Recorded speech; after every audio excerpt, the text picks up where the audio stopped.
Hasbunallah wa ni'mal wakil. Ni'mal maula wa ni'man nasir. Hasbunallah wa ni'mal wakil. Ni'mal maula wa ni'man nasir.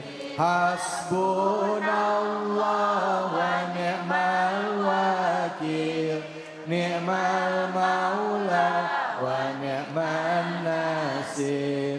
Hasbunallah wa ni'mal wakil.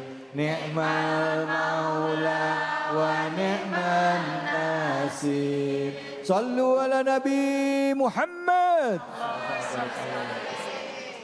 Baik, alhamdulillah rabbil alamin. Kajian kita mengenai surah An-Nisa ya tadi sudah sampai ayat ke-8. Selanjutnya kita akan menyimak ayat ke-9 bersama dengan guru kita yaitu Al-Ustadz Al-Mukarram Kiai Haji Nur Fadilah atau Ustadz Tile. Fadhol Ustadz.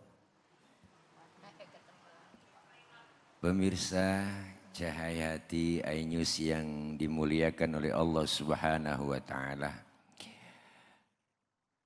Melanjutkan tema kita surah An-Nisa dari ayat 1 sampai ayat ke-10. Guru kita Abi Amir Faisal sudah menjelaskan. Ayat selanjutnya yakni ayat 9 dan ayat 10. Allah berfirman, A'udzubillahi minasyaitonirrajim. Bismillahirrahmanirrahim. Wal yakhsal ladzina law taraku min khalfihim dzurriyyatan di'afa khafu 'alaihim falyattaqullah wal yaqulu qaulan sadida. Ayat ini menjelaskan bahwa hendaklah kita takut kepada Allah meninggalkan keturunan-keturunan dzurriyyah yang lemah. Dalam artian bukan hanya sekedar lemah fisik, tapi lemah mental, lemah iman, lemah pendidikan. Maka pentingnya ilmu yang diwariskan kepada anak-anak kita agar mentalnya kuat, akhlaknya bagus, dan imannya mantap. Kenapa Ibu? Karena sekarang kurikulum pendidikan kita di Indonesia hanya banyak berorientasi pada pemikiran otak. Tapi tidak pengisian akidah dan iman. Maka muncullah terjadi banyak orang pinter cuman enggak bener. Bu, itu yang pada pakai rompi oren emang orang geblek. Loh, titelnya S1, S2, S3, S getok, S teler. Kebanyakan S jadi beku. Bener Bu? Tapi harus berorientasi kepada penanaman iman, akhlak dan akidah. Agar apa? Kita meninggal dunia, meninggalkan anak yang soleh. Sehingga wariskan ilmu, anak soleh insya Allah itu pinter. Tapi anak pinter belum tentu soleh. Maka kita kepengennya anak yang soleh. Jangan sampai lemah anak kita dengan pendidikan. Akhlaknya lemah. Maka pendidikan buat anak adalah wariskan ilmu kepada mereka. Harta diwariskan akan habis. Tapi ilmu diwariskan. Ilmu akan menjaga anak-anak kita. Kenapa? Karena ilmu itu sumber dari semuanya ajaran, amalan, ibadah yang kita jalanin. Hari ini saya ngomong. Kita kumpul di sini live langsung se-Indonesia bahkan sedunia tahu. Kenapa? Karena pakai ilmu. Ilmu apa? Ilmu teknologi. Pesawat televisi. Ya Bu?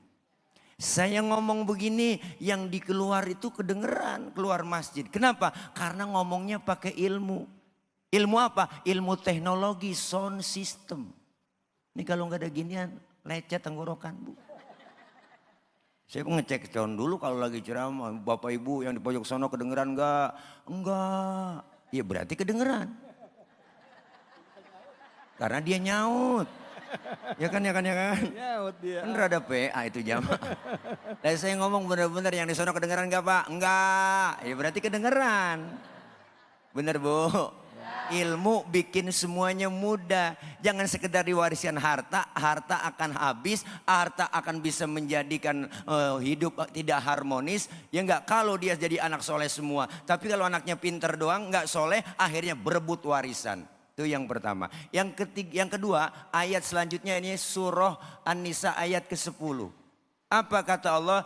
Innalladzina ya'kuluna amwalal yatama zulman.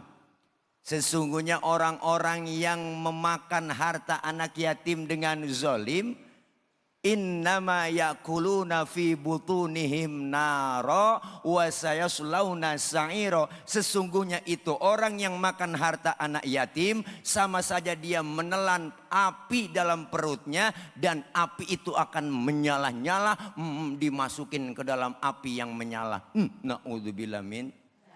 Jangan macam-macam sama yatim dah. Jangan depok, jangan. Yatim doanya tokcer, sumpahnya manjur. Maka berapa banyak orang yang bentuknya, wow, rumah yatim, yang ngurus gemuk, yatimnya kurus.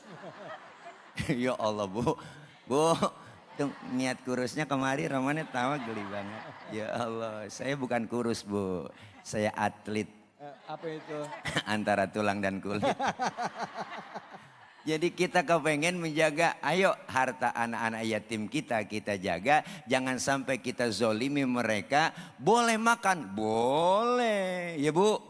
Tetapi kan untuk sekedar apa? Karena kita sebagai upah jatah ngurusin anak yatim gak apa-apa. Tapi yang dinyatakan dalam Al-Quran apa?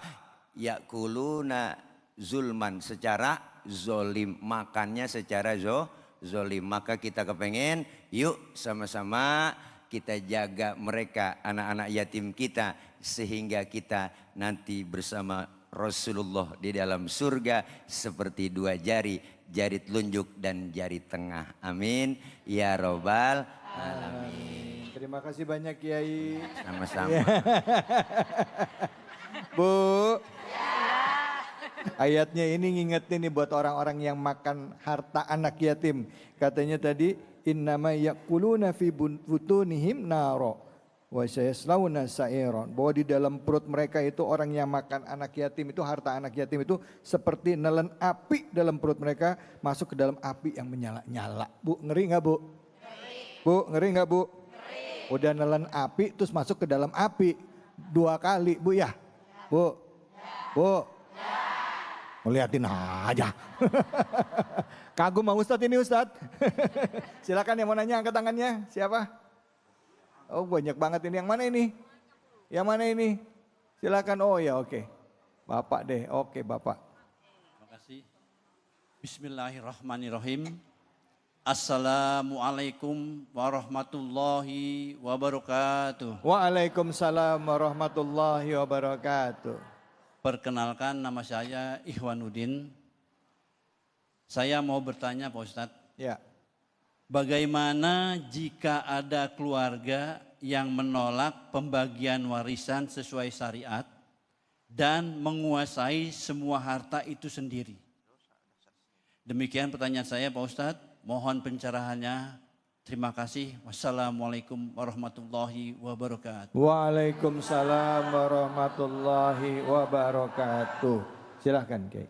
Langsung dong. Terima kasih Pak Ikhwanuddin. Masya Allah, pertanyaannya yang sangat luar biasa. Ya, bagaimana kalau ada salah satu keluarga kita menolak pembagian waris secara syariat. Nah, sekarang dalam adat kita di Indonesia, bahwa pembagian harta waris itu kan ada 2. Ada secara syariat, ada secara adat, kebiasaan. Bagaimana caranya? Keluarga kita kumpulin semuanya, diskusi musyawarah bareng.